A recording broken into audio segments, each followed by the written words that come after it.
This is my type of grocery shopping here. I see a really big one way back there, and I'm gonna try to get it. It's huge.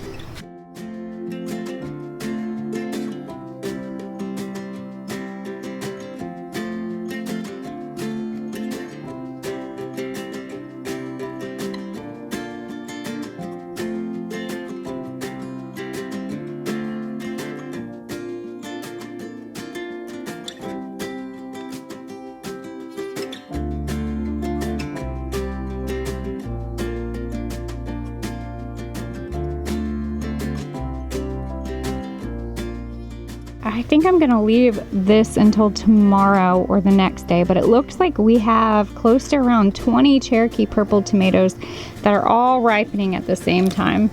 I grew this variety last year, but I didn't have as much success with it as I am this year. But this is a tomato German Johnson. This is gonna make a really awesome BLT sandwich, and I'm pumped.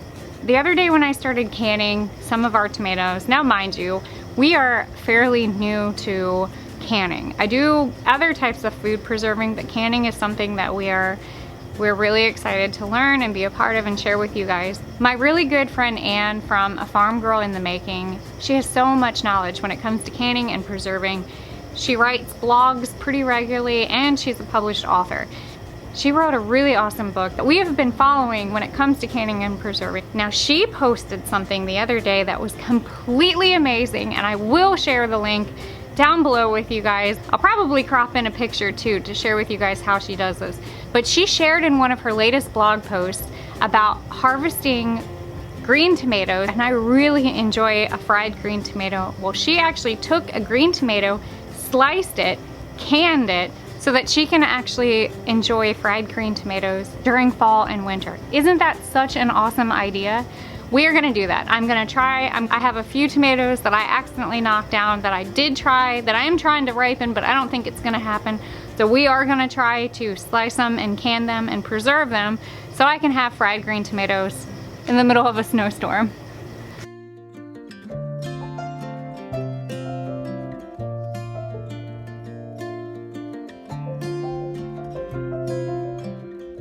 I told you guys I did not just plant tomatoes in here. I actually do have quite a bit of peppers, and they are all growing. My only problem is I'm not exactly sure when I know that they're done, because I can't remember what they're gonna look like. Now, these peppers are mini bell peppers, and they're only supposed to get around this big. They are all pretty much the same size, except I don't know if they're supposed to turn red or not. I think what I'm gonna have to do is actually go back through my seeds and look and see what they're supposed to look like, so I know when to harvest them.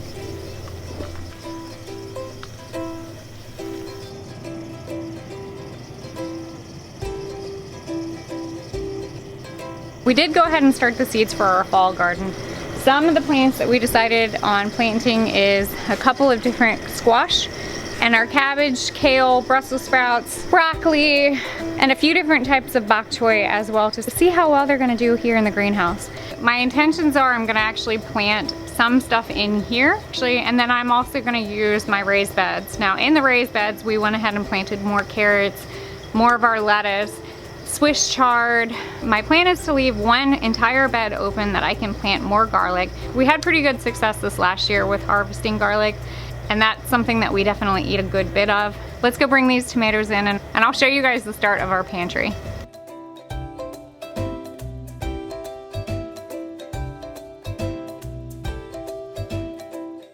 We set up an area downstairs in our house where sunlight doesn't actually get to for our cans and what we're preserving. I'm gonna show you guys just a little bit.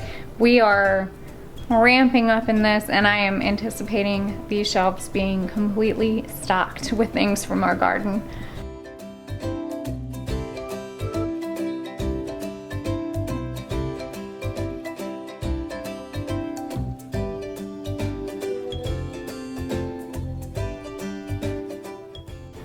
So as of right now, we have 2 big shelves. We're actually getting ready to start designing an even sturdier shelf with some of the wood that we mill here on the farm. It's working for us so far, but we do have plans to actually build up this space for more food preservation. Now, one of the projects that I'm getting ready to work on is I'm actually getting ready to build a meat curing chamber, and don't worry, I will take you guys with me and show you all of that. That's probably gonna be happening here in the next couple of weeks, but I'm really excited to be able to start making my own salami and curing different meats for our own charcuterie. So, as of right now, canning supplies, we have 2 different setups, one for veggies, and the other section is actually gonna be more for our apothecary. So I'll show you what we've been working on so far.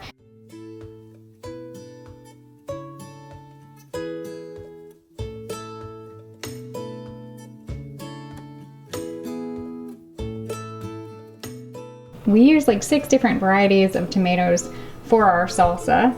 We did some relish, we have some beets, some pickled beets. Took a lot of our cherry tomatoes and the little plum tomatoes, and I actually dehydrated them. Didn't they come out absolutely lovely? What I'm gonna do with these tomatoes are I'm gonna keep them, use them for cooking if I wanna make like a penne dish with sun-dried tomatoes. But I'm also going to take some of them and put them in a jar with a little bit of olive oil, garlic, rosemary, and basil. And then we have a delicious bread dip that we can use. I can also use the olive oil for cooking. We have a lot of beef bones that I do plan on bringing in and making a really delicious batch of bone broth with some of our veggies and canning and preserving that for cold winter months as well. Bone broth is really good for you. If you know how to preserve it, it makes it even better. Now for our apothecary section, this one right here is an elderflower, and this is actually in a lemon vodka. I think it's like a limoncello. Also really good for boosting your immunity. Hogwort leaves in apple cider vinegar. And then this one, if I'm not mistaken, this one is a bitter. This is artichoke, lemon, fennel, dandelion, and a little bit of lavender and some apple cider vinegar. We also have some mother with passion fruit and lemon balm in apple cider vinegar. Feverfew. With Feverfew, I know I've talked about Feverfew. This is actually gonna help with migraines. I'm definitely getting really excited to be able to do more mixtures, and we also are gonna be offering some of our beeswax products with our infused oil for you guys to be able to purchase on our Etsy store if you would like to support the Honeystead. I also recently started saving a lot of our seeds. Definitely start saving seeds if you have the capability. I am seeing that it is becoming more and more difficult to be able to get seeds that you want for your spring garden. And the way I look at it, it took 1 seed for us to grow the entire tomato plant. And look how many tomatoes that we're actually being able to harvest from. This is the beautiful part about homesteading. Having that ease of mind that you have food and you can grow.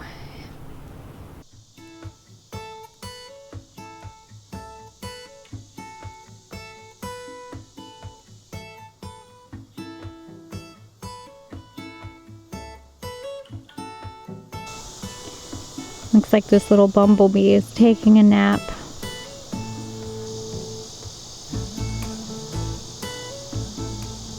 I came up to check on the bees just one last time today.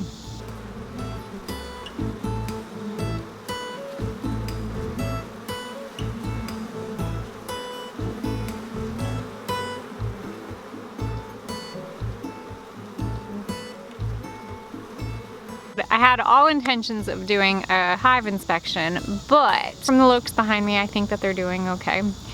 I'll save the hive inspection for maybe later this week, just earlier in the day. And I want to thank everyone who wished me a happy birthday this past Saturday. We had a really good time. My husband and I were able to go out to dinner, and then life happens, and long story short, I ended up in the hospital with my son. He accidentally sliced his toe open and required a few stitches, but all in all, he's doing okay. But with time, he will heal up and be back to normal, doing the things that he does here on the farm. Thank you guys for watching, and as always, don't be afraid to get your hands dirty and learn something old.